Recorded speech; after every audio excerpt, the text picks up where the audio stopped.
So the title that the organizers gave me, when I looked closely at it, I realized actually it's about 6 questions, which might be difficult to follow. Let's go forward. Which are, what are the mechanisms of post-treatment control in children, in adults, elite control in children, adults? What are the differences between post-treatment control and elite control in children and in adults? So quite a lot of ground to cover in 10 to 15 minutes, but I'll give it a go. So the thing we know most about is adult elite control. About 0.3% of adults infected with HIV achieve elite control. There's many different definitions, but in general, the one that has been used, or one that's used, is individuals who are antiretroviral therapy naive, who've maintained undetectable viral loads less than 50 copies per mil for 3 consecutive measurements over more than a 12-month period. So this slide shows an example of one of the elite controllers we've been studying in the UK. And essentially what you see here is someone who's been infected for a long time, whose viral loads are undetectable. The CD4 counts are, this particular individual, about 1,250, and so completely normal. However, one of the difficulties with understanding the mechanisms of adult elite control is the fact that we generally study these after the events that have resulted in elite control have happened. And these events happen in acute infection, and what we tend to study is people in chronic infection. So it's very difficult to distinguish cause from effect in studying at that time. There's very, very few adults who've been studied from acute infection who've become elite controllers. So that's really something that we could benefit from. However, one of the beauties of genetics is that the genetics precedes elite control. So if we can see genetic factors that are associated with elite control, we know that they're causing elite control rather than being the consequence. And these very strong effects here from many studies, but a couple of studies shown here, of enrichment of HLA alleles like B57 and B27 in elite control groups in Caucasians, and in African populations, such as the one we've been studying in South Africa, the same sort of alleles, B57, B5801, and B8101, are strongly associated with elite control. HLA can have many effects, but one of the strongest effects it has is through mediating the CTL response. So different HLA molecules present small fragments of HIV proteins for recognition by the T cells, and these T cells can then kill virus-infected cells. So the difference between different class of molecules, such as B57 and others, is that they can present a whole range of epitopes, the fragments of the HIV proteins that are in particularly conserved regions of the virus, and so it's very difficult for the virus to escape from these recognition by these T cells without a reduction in viral fitness. So that is one of the main mechanisms by which HLA-B57 and these protective alleles help achieve elite control. Having said that, you need to have a lot more than just one factor that achieves elite control. Out of people with B57, perhaps 2% to 5% achieve elite control, so it's a very small minority. So in addition to having B57, you probably need to have a bunch of other genetic factors like particular KIR, allotypes, or other genetic factors. We know that the genetic factors contribute to about 25% of the variation in viral loads, and we only know about 20% of those genetic factors. So our knowledge is quite limited, really. And there are also other host immune and viral factors I won't go into that are believed to play an important role. So in contrast to elite control, post-treatment control, we know quite a lot less about. The biggest cohort that's been well characterized is the so-called Visconti Cohort in Paris, and something like 22 adults, I think, have been characterized. So it's a really small number. Nonetheless, a very interesting cohort. And in this cohort, what has happened is these individuals have been started on antiretroviral therapy some weeks after infection. So it's early in infection, but not super early. So these are in Phoebe stage 5, so-called. They continue therapy for on average 3 years and then stop therapy. And after that, the viral load remains undetectable. So, and it remains undetectable for a good long time, 10 years or more. So this is a really interesting cohort, and unfortunately, again, we know very little about the critical business end of the infection, which is when they come off therapy. So the immune responses that are actually responsible for maintaining control when they come off therapy, we don't know much about because we're really studying these individuals in chronic infections sometime later. However, just like the adult elite controllers, there are some genetic data that are quite tantalizing in suggesting mechanisms. And although these numbers are quite small, there's some suggestion that HLA alleles like B35, which is normally associated with rapid progression in natural HIV infection, is actually enriched in these post-treatment controllers, whereas the protective alleles like B27 and B57 are sort of are absent in a large degree, conspicuous by their absence.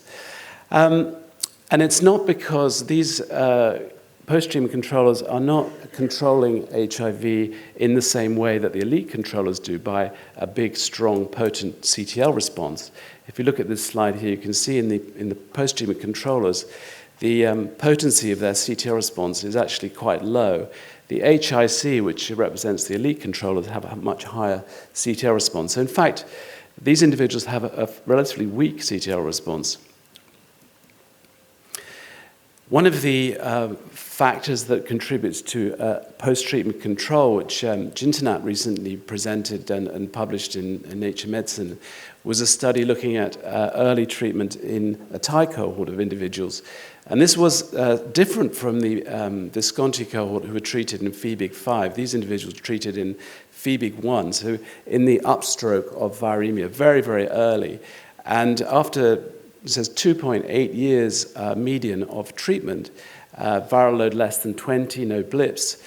When they came off therapy, they rebounded with a median time of 26 days. So in contrast to the Visconti cohort, who started a bit later and were treated for a similar length of time, these individuals here rebounded very quickly, suggesting that actually you need to, the optimal time for starting therapy might be a little bit later.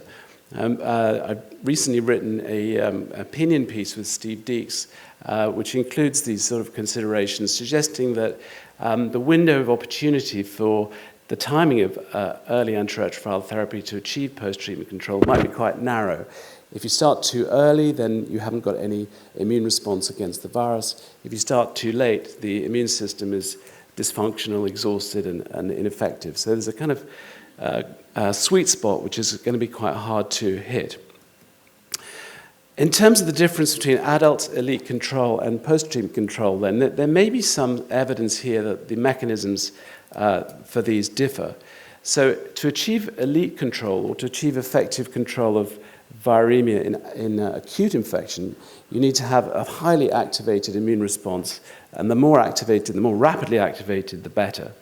So this is a study by Zaza and Lovu in South Africa, looking at a group of young women who, again, were in very early FEBIG 1 stages of infection when they were picked up, and looking at the different immune responses of these individuals. On the left, you can see the time to getting activated, and on the right, the degree of activation of the immune system.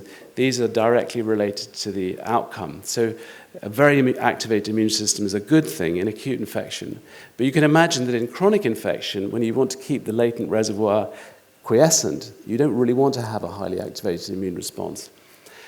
The sex differences in HIV that we know about also suggest that there may be differences in mechanism between elite and post-treatment control. So women are much more likely to become elite controllers, about 5 times more likely than men. What's happened here?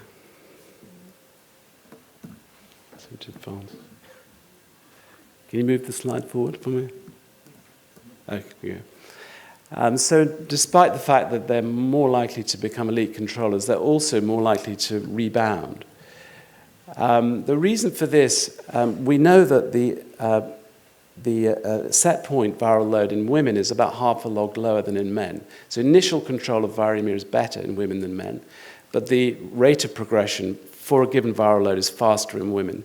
And the reason that's been suggested for this is that the interferon response, the type 1 interferon response from plasmacytoid dendritic cells, which are cells of the innate immune system that react to single-stranded RNA viruses like HIV, is much more vigorous in females. The amount of interferon is higher, the amount of immune activation is higher for the same stimulation in females. So the benefit initially is the direct and indirect antiviral effects of the interferons and the rapid immune activation that you need to have an effective acute immune response.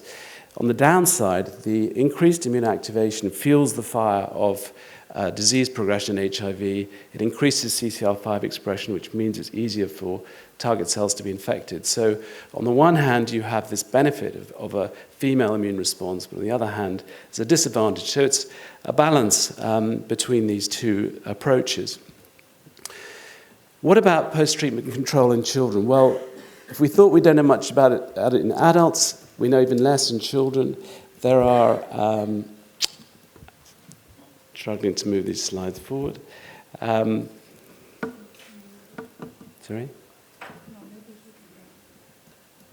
Okay.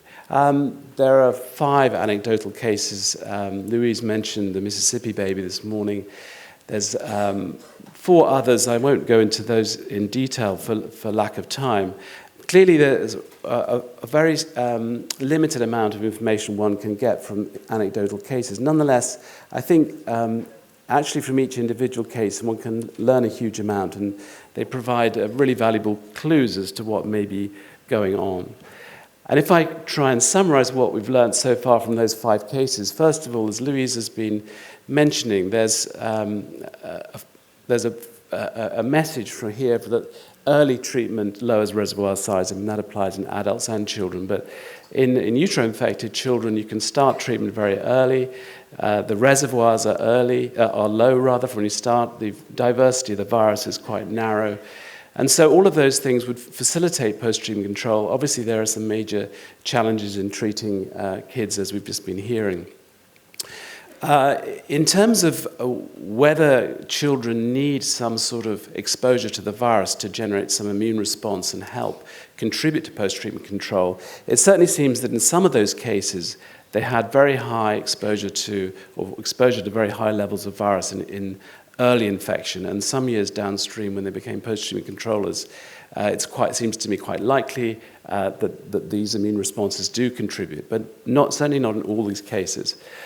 In a number of 5, we can't really say much about HLA, but it's clear from these 5 so far that there are none of these protective alleles involved. And also it's likely that multiple factors are going to play a role, as with elite control. One of these children actually was heterozygote for the CCR5 delta 32 mutations, in addition to having 10 years of early treatment. So these 5 cases of post-treatment control in children also prompt the question of how common is elite control? Are these just elite controllers who happen to have early treatment? And even less is known about elite controllers in children. There's been one published case. Gintanat published a case going back to 2003. This was a child who actually did rebound, aged about 13. But not all of these children do rebound. We've managed, with the help of a number of people here and around the world, to collect another 10 cases of pediatric elite control. So we have 11 in all. We haven't yet done much in the way of analyzing these kids, but there are some obvious differences that we can see straight away. First of all, it takes about 6 to 7 years for these kids to achieve undetectable viral loads. The loss of elite control is quite frequent in contrast to the adults. About half of them have rebounded by the time they're 12 and 13. Again, small numbers, but it seems that protective alleles are not a feature of this group. 90% of them are female, so a very high proportion, similar to or even greater than we see in adult elite control. Frequency is rare, about 10-fold lower. So these data are consistent with more potent immune responses in adults versus children, and in females versus males. However, I think there are differences clearly in the mechanisms between pediatric elite and adult elite control. This particular child here is one we've been following who's also got a brother who's similar, and the mother, like a lot of these non-progressive kids who maintain normal CD4s through childhood, the mothers are actually adult viremic non-progressors. So they've maintained high CD4s despite high viral loads. In this case, this mother is running a viral load of 40,000. She's been infected for 20 years or more, and never had any antiretroviral therapy, and her CD4 is 600. So it seems likely there's some factor that's transmitted or shared between the mother and the child in these kids that maintains normal CD4s despite persistent viremia. And then by the time they get to 6 or 7 years of age, or 10 or 12 in some cases, the immune system is also, in these cases, bringing the viral load down. Whereas in adults, you've got a very aggressive immune response that brings the viral load down within a matter of weeks. So I'll finish there just to conclude. There are multiple factors obviously involved in contributing to elite control and post-treatment control. These actually may differ, then they may not be exactly the same. A couple of slides here just suggesting that the factors that contribute to favoring control of acute infection, things like the adult versus the pediatric response, B5727, female immune response, whereas in terms of favoring maintenance of control once it's been achieved, perhaps the pediatric immune response and these alleles like B35 and the male type of immune response are favoring these maintenance of that status quo. And I just want to acknowledge a lot of the people who've helped collect these 10, 11 elite controllers, and to others who've worked on this project. Thank you very much.